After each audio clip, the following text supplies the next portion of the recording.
Shri Krishna Radhe Govind. Welcome back to Kanhamrit. तो आज की वीडियो में हम लोग बात करने वाले हैं कि निर्जला एकादशी पर हमें तुलसी पूजन किस प्रकार से करना है। क्योंकि देखिए निर्जला एकादशी होती है, इस दिन हम लोग तुलसी महारानी को भी जल अर्पित नहीं करते हैं, क्योंकि उनका भी निर्जल और निराहार व्रत रहता है। किसी भी प्रकार से हमें तुलसी देवी को इस दिन कष्ट नहीं पहुंचाना है। तो फिर ऐसे में हम उनकी पूजा किस प्रकार से करें, इसको लेकर एक बहुत बड़ा डाउट है। तो आज की वीडियो में मैं पूरी पूजा विधि आपको बताऊंगी कि संपूर्ण दिन में तुलसी महारानी की सेवा आपको किस प्रकार से करनी है।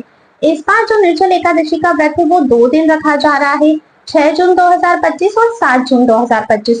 काफी सारे लोगों में कंफ्यूजन है कि अगर 6 जून 2025 को पूरे दिन एकादशी तिथि है तो फिर हम 7 जून को व्रत क्यों रख रहे हैं।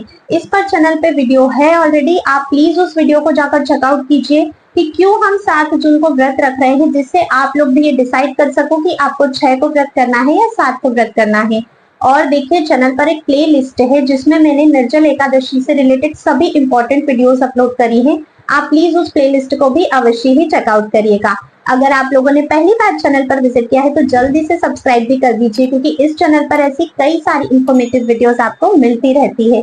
चलिए आज की वीडियो को शुरू करते हैं। देखिए अगर आप लोग एकादशी का व्रत करते हैं, अगर आप लोग ये वीडियो देख रहे हैं, इसका मतलब आपको ये तो पता है कि तुलसी महारानी की सेवा पूजा एकादशी वाले दिन करना कितना आवश्यक होता है। हमारी कोई भी एकादशी तब तक कंप्लीट नहीं होती है जब तक हम तुलसी देवी की पूजा नहीं करते।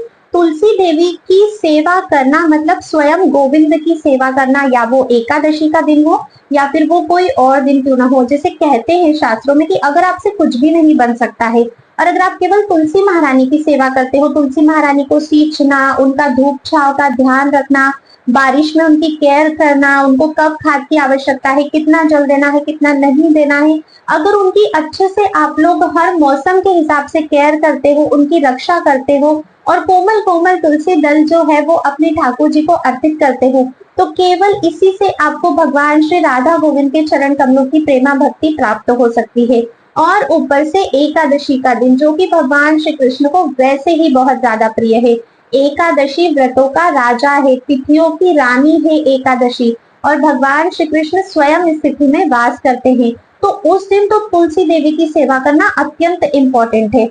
अब क्वेश्चन आता है कि निर्जल एकादशी पर कैसे करें। चलो बाकी एकादशियों पर तो हम लोग फिर भी कर लेते हैं, एक तो जेठ का महीना, ऊपर से निर्जल एकादशी। तुलसी देवी को अगर ऐसे में हम लोग जल प्रदान नहीं करेंगे तो तुलसी देवी को कष्ट भी हो सकता है, क्योंकि गर्मी बहुत ज्यादा होती है। तो कब जल देना है, किस प्रकार से जल देना है और कैसे हम उनकी रक्षा करके उनकी अच्छे से सेवा कर सकते हैं। देखिए तुलसी महारानी को जो जल आप लोग प्रदान करेंगे वो आप प्रदान करेंगे दशमी तिथि को।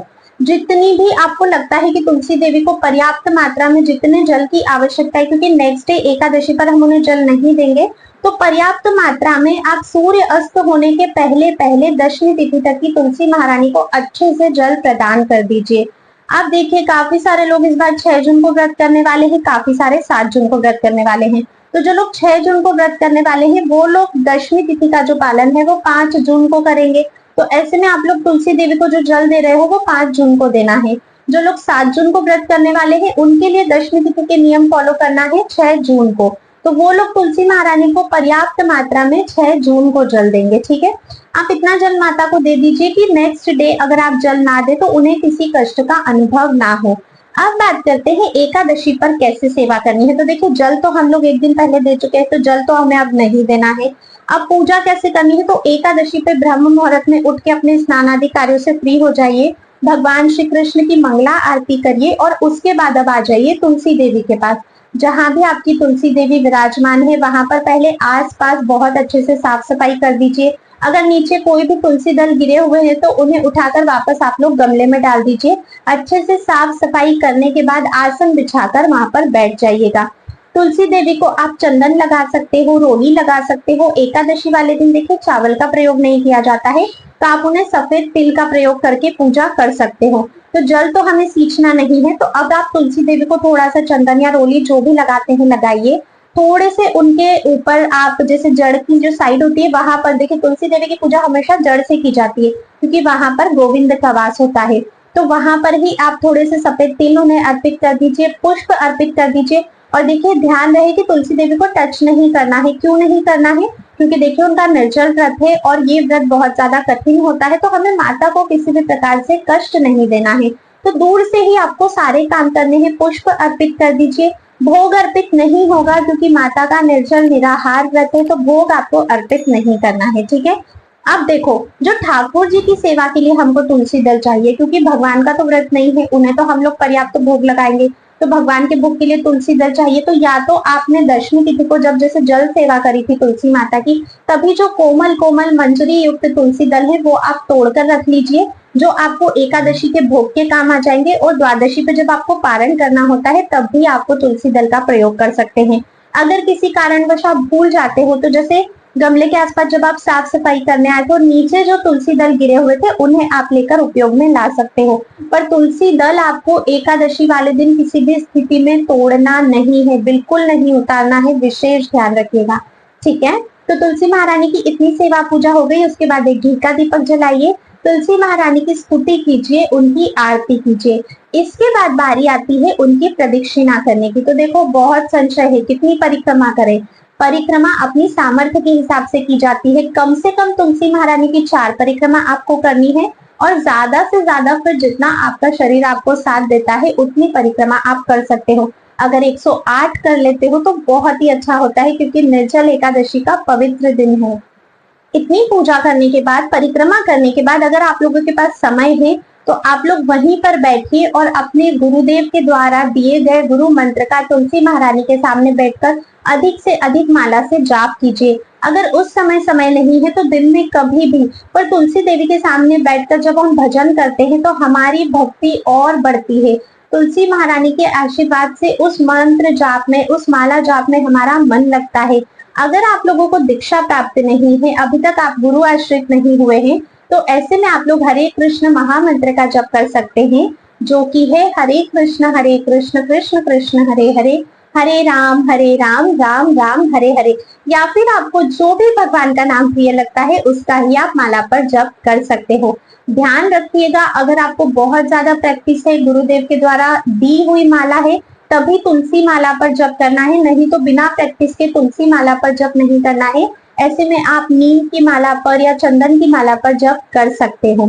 ये तो हुई हमारी तुलसी देवी की सुबह की पूजा। अब ध्यान रखिएगा, क्योंकि निर्जल एकादशी है, बहुत धूप होने वाली है, तो तुलसी देवी को छांव में ही आपको विराजमान करना है। और ये काम कब करना है? एकादशी वाले दिन नहीं कि उनके गमले को उठाकर छांव में रख रहे हो।